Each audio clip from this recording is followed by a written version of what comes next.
I have recorded several vibrato videos on this channel in the past, and since then I have made a couple important changes to how I practice it. So in this video you're gonna get 2 exercises to help make your vibrato more even, more reliable, and most importantly, less tiresome. Stick around until the end of this video to get 3 tips that are absolutely crucial for a nice vibrato.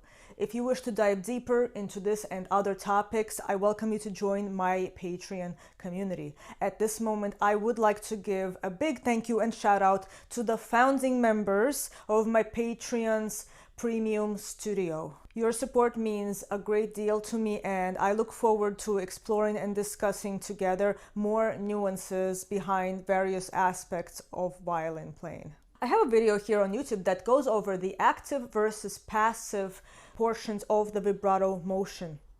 A big change that I made is that I took Simon Fischer's exercise from the book Warming Up and I kind of flipped it on its head. Now, what in the world am I talking about? Passive, active, what is that? So just to quickly explain, when we do vibrato, one of the directions is active, as in you make an impulse, like you bring your energy to it, and the other side of it is like a rebound. So similar to ricochet, for example, if I do ricochet with a bow, for example, that's active, and then this is passive right here. This is all passive. So the vibrato, if I were to follow Simon Fischer's instructions in the book Warming Up, the instructions talk a lot about making the active movement on the forward motion of the vibrato, and the backwards motion is the passive one. So the instruction is to go forward and then rebound back. It's kind of like tapping, and I actually talked about this in one of my previous videos. So this tapping, the action is forward and the rebound is passive. So the big change that I made is I actually flipped it on its head, and I'm now doing the opposite. Now my active motion is going back below the pitch. It's going that way. So it's more like if you're knocking on a door. This is now active is this way and passive is coming back. Now it's good to try both ways, because it's going to teach you a whole lot about how your arm and everything else kind of responds to it. It's also going to teach you both versions, forward and backwards. They teach you how to have a nice even vibrato with good rhythms. The rhythm exercises that Simon Fischer puts in the book are really, really good. I really strongly recommend them, and I use them all the time myself when I warm up. But the reason I changed it for myself is that I noticed that focusing more on that backwards motion actually encourages for the shoulder to stay more open. It keeps the vibrato going for longer. I don't get as tired as I used to. And also very important, when I compared it to the forward one, the forward version, I noticed that in the forward version, a lot of times the pectoral muscles, the pectoral minor, the one right here kind of close to the armpit, it tends to get a little tight. And also sometimes the bicep would overwork a lot more than I would want it to. Now, there's no such thing as complete relaxation in violin playing. We always want to reduce tension, because tension will build up in pretty much everybody's playing, but we don't want it to reduce it to the point that we're just kind of like this, okay? We do need to have, a minimum amount of muscle tone to help us to perform, of course. Otherwise, we'll drop our instrument. There is a sense of building up endurance, of course. There is a factor. However, it's more about finding rhythm and finding balance between things. So I noticed for many of my students also, going backwards like this helped a lot more, because also it helps the hand, the actual hand, to release going this way. Going this way, it kind of tends to have this grabbing feel. And also you can see when I go forward, you can see it firing up here a lot more. Whereas when I go this way, going out, you'll have more of the the tricep kind of going like this, extending outward. So I have to say that ever since I switched to the active portion being on the backwards motion, my vibrato is not as tiresome as it used to be. I definitely have more endurance, and I was actually able to make progress after I felt like I got stuck at a bottleneck of sorts in my practice. The second exercise I'm going to show you here is to help to coordinate the vibrato better with the bow. This is a great remedy for anybody who has the habit of starting vibrating randomly in the middle of a note. So like, for example, like if you take Mendelssohn's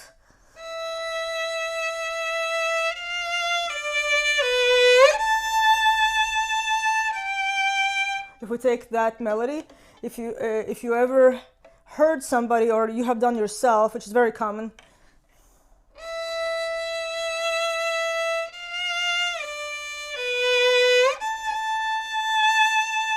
you hear the vibrato sort of started randomly, and sometimes it would be on convenient notes in the middle of the phrase, and a singer would probably never actually sing it this way. Both of these habits, they're very, very common. I feel like everybody has done them at some point. It can happen to everybody. I have to make sure to catch myself if I ever do that. So I'm going to give you an exercise that was inspired by my friend Daniel Kurganov, who has an extensive 4-part masterclass here on YouTube on vibrato. So we'll take this Mendelssohn example, and what I'm going to do is the beginning of each note. The idea is to create an impulse at the very start of each note with the left hand. So again, as a reminder, my impulse, my active motion is that way. Okay? And what I'm going to do is the impulse, instead of making one oscillation, I'm going to treat it almost like a ricochet. So the passive motion becomes more like, so you see it almost created.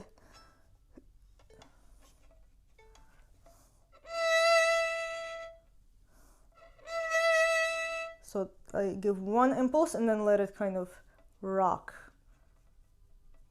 as if it was this. Now, what I'm going to do is I want to coordinate that with the bow, just the start of each note. And then I'll slow down the bow. Then the next note is F, then D, B. Do whatever fingering you want. I'm just using an extension. So I don't like doing that slide. I used to play it like this, but for today, I don't feel like doing that slide, so I'm doing an extension down.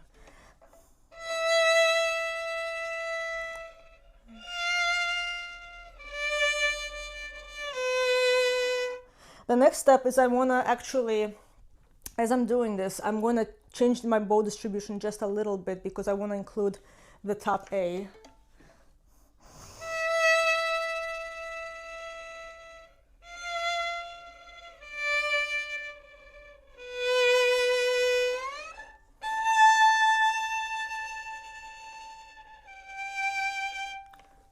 Okay, so eventually the idea is that this is what helps to develop a continuous vibrato that's not so laborsome.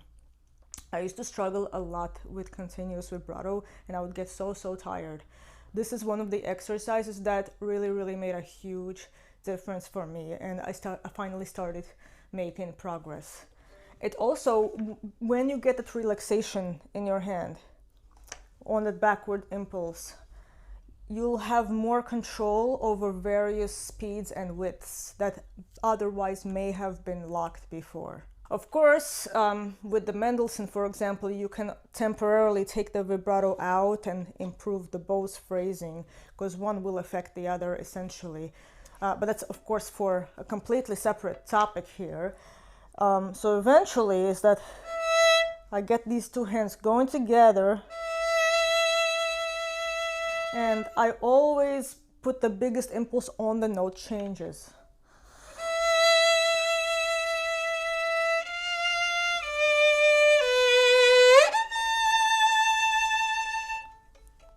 So the next step is I'm going to do the same thing. I'm going to try not to slow down the bow as much for after I start each note, but I'm still going to keep the impulse the strongest at the start of each note, okay? For now. 2, 3.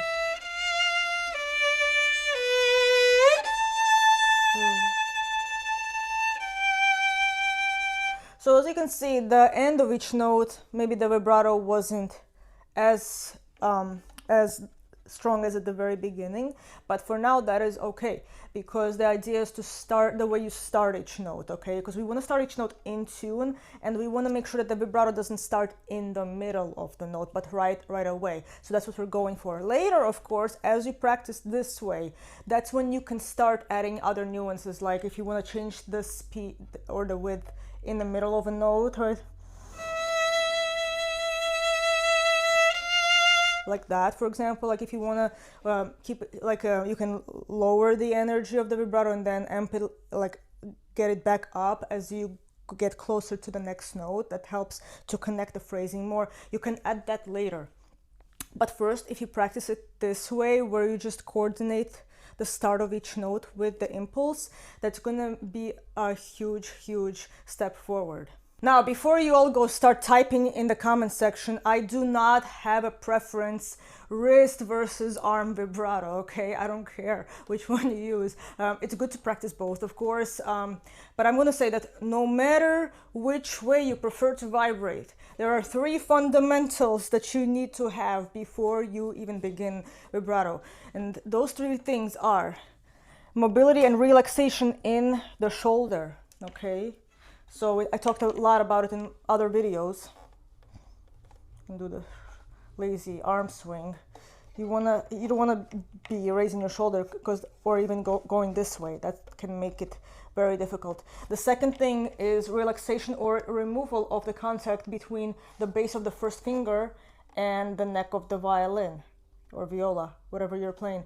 And the third thing is that the joint that's closest to the nail, it needs to move, okay? If it doesn't move, we will possibly see the vibrato, but not hear it. Those are the 3 fundamental checklists that you can go through as you practice. You might notice as you go, okay, the shoulder starts to tighten up, take a moment, reset, and start again.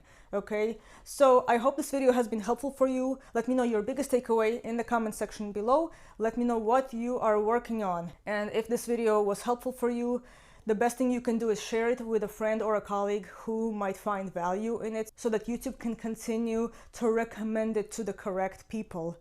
Okay, I'll see you in the next video. Happy practicing.